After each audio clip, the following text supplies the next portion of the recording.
ચાર મિત્રો, સ્વાગત છે તમારું અમારી ચેનલમાં। આજે તારીખ 22 ફેબ્રુઆરી અને બપોરના 12 વાગ્યાના તાજા હવામાન સમાચાર જોઈએ તો તમે જોઈ શકો છો પવનો છે એ અસ્તવ્યસ્ત જોવા મળી રહ્યા છે। ઉત્તર તરફના પવનો ઉત્તર તરફ જઈ રહ્યા છે, ગુજરાતથી અને દક્ષિણ તરફ અરબ સાગર તરફ જઈ રહ્યા છે। આ તરફ કરાચીના પવનો છે એ ઉત્તર ભાગમાં અને પશ્ચિમ ભાગના પવનો છે, પૂર્વ ભાગના પવનો અસ્તવ્યસ્ત જોવા મળી રહ્યા છે। તેનો મતલબ કે ઠંડીમાં છે એ ઘટાડો થતો જોવા મળી રહ્યો છે અને ગરમીનો પારો છે ધીમે ધીમે ઉચકાઈ રહ્યો છે। પરંતુ આપણે મહત્ત્વની વાત કરવાની છે આ વિડીયોમાં, ખાસ તો માવઠાને લગતી મિત્રો, માવઠાને લગતા મોટા સમાચાર આવી રહ્યા છે જેની અપડેટ છે અમે પળેપળની તમારી ખબર તમારા માટે, ખેડૂતો માટે અમે પળેપળની ખબર છે તમારી સમક્ષ આપતા રહેશું। તો સૌરાષ્ટ્ર ગુજરાતમાં આગામી 5 દિવસમાં કેવું રહેશે વાતાવરણ, તેને લગતી સંપૂર્ણ જાણકારી મેળવીશું।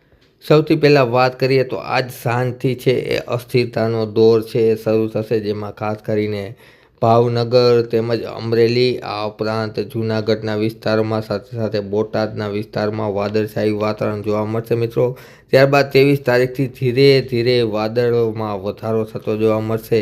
વાદળનું પ્રમાણ સૌરાષ્ટ્રના ઘણા વિસ્તારોમાં જોવા મળશે અને 6 વાગ્યાની આસપાસ જોઈએ, 6 અને 7ની આસપાસ છે એ અમદાવાદની આસપાસ, વડોદરા તેમજ ભાવનગર, આ ઉપરાંત મોરબી, રાજકોટની આસપાસના વિસ્તારોમાં વાદળછાયું વાતાવરણ સારું એવું જોવા મળશે। સાથે સાથે ઉત્તર ગુજરાતની આસપાસ મહેસાણા તેમજ અરવલ્લી વિસ્તારમાં પણ વાદળછાયું વાતાવરણ સારું એવું જોવા મળશે। ત્યારબાદ વાત કરીએ તો 23 તારીખ સાંજના સમયે છે વાદળો કાળા ડિબાંગ થશે, જેના હિસાબે ઘણા વિસ્તારોમાં છાંટાછૂટી થવાની શક્યતા રહેલી છે। તમે જોઈ શકો છો પવનોનો વળાંક છે એ જોરદાર જોવા મળશે મિત્રો, જેના હિસાબે છે એ છાંટાછૂટી અથવા તો ઝાપટું છે એ જોવા મળશે મિત્રો। 23 તારીખ સાંજના સમયે છે એ સૌરાષ્ટ્રના છૂટાછવાયા વિસ્તારમાં છાંટાછૂટી ઝાપટા જોવા મળશે। ત્યારબાદ 24 તારીખની વાત કરીએ તો 24 તારીખના રોજ પણ બાકાત નહીં રહે, ખેડૂતો માટે એક નિરાશાજનક સમાચાર છે।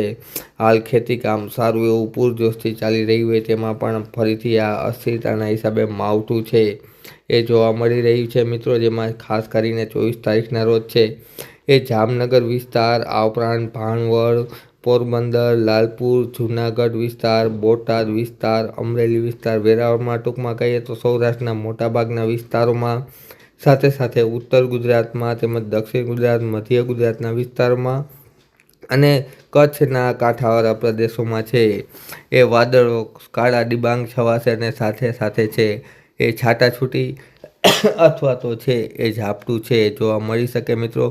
24 તારીખ 9 થી 10 વાગ્યે પણ પવનો છે એ પૂર્વના ફૂંકાશે, જેના હિસાબે છે વાદળોનું પ્રમાણ વધશે મિત્રો। વાદળો છે એ ઘણા વિસ્તારમાં સારા એવા તમને જોવા મળશે મિત્રો। ત્યારબાદ આપણે સાંજની વાત કરીએ તો સાંજના સમયે પણ વાદળોની સ્થિતિ છે તેવી ને તેવી જ રહે। ટૂંકમાં કહીએ તો 24 તારીખ આખો દિવસ વાદળછાયું વાતાવરણ અને છાંટાછૂટી અને હળવા ઝાપટા છે એ જોવા મળશે। અને એક મહત્ત્વની વાત કરીએ તો આ માવઠામાં છે એ ઝાપટાનું પ્રમાણનું નક્કી ના હોય, કંઈક છે એ વેધર ચાર્ટ, હવામાન મોડલમાં માવઠું ઓછું બતાવતું હોય અને છતાં પણ માવઠાનો વિસ્તાર છે એ ઘણો વધી જાય છે। હવે ત્યારબાદ આપણે 25 તારીખની વાત કરીએ તો 25 તારીખના રોજ પણ છે એ વાદળછાયું વાતાવરણ અને છાંટાછૂટી મિત્રો જોવા મળી શકે છે સૌરાષ્ટ્રમાં, કચ્છમાં અને ગુજરાતમાં। ખેડૂતો માટે મહત્ત્વના સમાચાર ગણાવી શકાય છે। વિડીયો છે એ દરેક ખેડૂતોને મોકલી દેજો મિત્રો। ઘણા વિસ્તારમાં છે એ છાંટાછૂટી ઝાપટા, નેવાતાર વરસાદ પણ પડી શકે છે। ત્યારબાદ 26 તારીખથી છે એ વાતાવરણ ધીરે ધીરે ખુલ્લું થશે। 26 તારીખના રોજ ખૂબ જ ઓછી માત્રામાં છે વાદળો જોવા મળશે। 27થી રાબેતા મુજબ વાતાવરણ છે એ સ્થિર થશે મિત્રો। તો આથી મહત્ત્વની અપડેટ, આને લગતી સંપૂર્ણ માહિતી હજુ પણ અમે આપતા રહેશું। માવઠાની તીવ્રતામાં વધારો થશે કે માવઠાની તીવ્રતામાં ઘટાડો થશે તેને લગતી મહત્ત્વની વાત કરીશું, માટે અમારી ચેનલ સબસ્ક્રાઈબ કરી વિડીયો લાઇક તથા શેર કરી દેજો મિત્રો। વિડીયો જોવા બદલ ખૂબ ખૂબ